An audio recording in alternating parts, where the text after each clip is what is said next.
Boa tarde, bem-vindos a mais um programa Fé dos Homens da responsabilidade do COPIC, o Conselho Português de Igrejas Cristãs.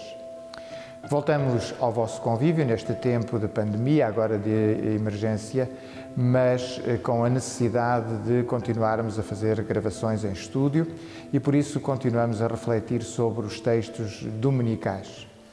Neste próximo domingo, dia 7 de junho, será domingo da Santíssima Trindade e o texto é o texto do Evangelho de Mateus, do último capítulo 28, versículos 16 a 20. Para falarmos um pouco sobre este texto, temos connosco a pastora Miriam Lopes. Pastora Miriam Lopes, obrigado pela sua presença. Boa tarde, obrigada. Santíssima Trindade, esse é um dos aspectos identitários da fé cristã. Efetivamente, é um marco-chave as palavras que Jesus dirige aos seus discípulos e para que eles criem ou suscitem discípulos em nome do Pai, do Filho e do Espírito Santo. São palavras muito importantes que Jesus dirige, segundo São Mateus, as últimas palavras que ele dirige aos seus discípulos. No fundo, é a entrega da missão que Jesus faz aos seus homens que estiveram com ele e que vão ser os continuadores da sua missão.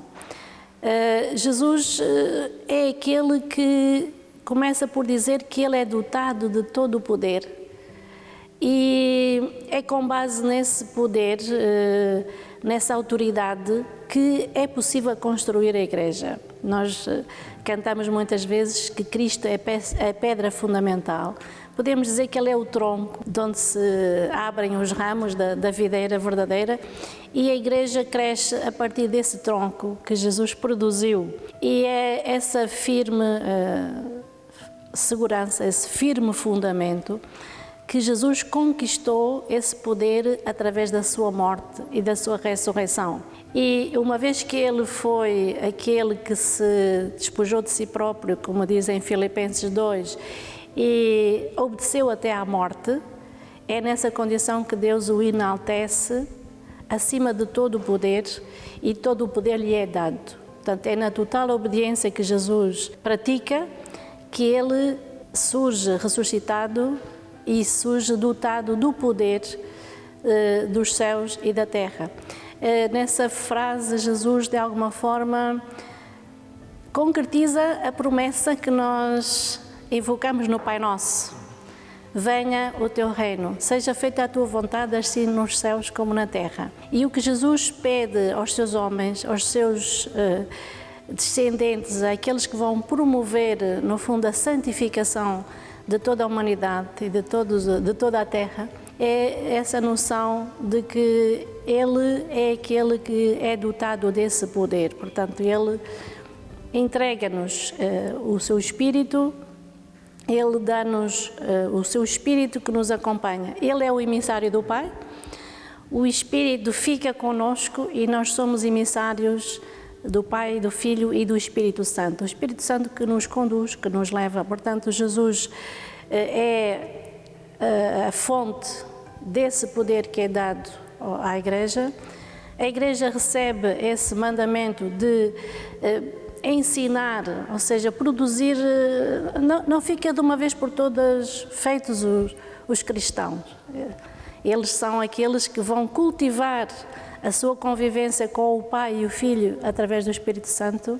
Portanto, podemos dizer que é uma aprendizagem permanente ao longo da vida que o cristão faz. O discipulado é aquilo que Jesus nos manda fazer, promover o discipulado, e Jesus assume isso no seu todo poder. Nada nos pode separar do poder de Deus que está em Cristo Jesus, e é nessa convicção que Ele suscita a santificação até aos confins da terra.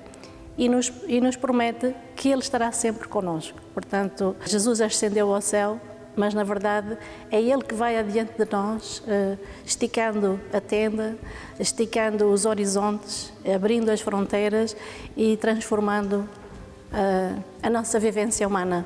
Este conceito de Santíssima Trindade, de alguma forma, aponta para uma permanência de Deus na história da humanidade.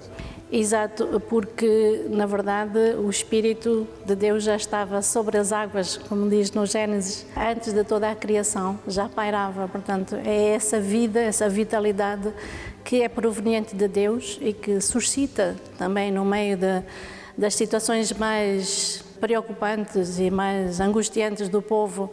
Ele suscita sempre algum acontecimento ou alguma pessoa que, dotado do seu espírito, abre caminhos de liberdade, de esperança, de reconciliação. Jesus é aquele que faz isso em nome de Deus e nós somos chamados a sermos continuadores da missão de Cristo. Por isso, segundo São João, ele sopra sobre os discípulos. Segundo Lucas, no Pentecostes, esse espírito desce sobre a igreja. E, na verdade, nós somos aqueles que temos esta missão, mas também é uma missão que não nos cabe só a nós, porque Ele está connosco, que é Ele que cumpre através de nós somos apenas e, acima de tudo, seus instrumentos. É possível a concepção de uma cristandade sem Trindade? É difícil nós compreendermos uma cristandade sem Trindade. Jesus está presente no meio dos seus discípulos por meio do seu Espírito Santo. É o Espírito que nos transforma, que nos reconcilia com Deus e é a forma dele estar presente no nosso meio. Portanto, realmente nós vivemos nessa constante conversa com Deus que nos é mostrado em Cristo e o Espírito que nos revela a presença de Cristo em nós. É essa trindade que nós dificilmente conseguiremos explicar, porque é uma realidade divina, claro, que nós apenas nos apercebemos dela pela manifestação dela na nossa vida. Muito bem, obrigado pelas explicações dadas para este texto do domingo. Obrigada. Nós voltaremos a estar convosco no próximo dia 2 de julho. Até lá, o nosso desejo é sempre o mesmo: fiquem bem, fiquem com Deus.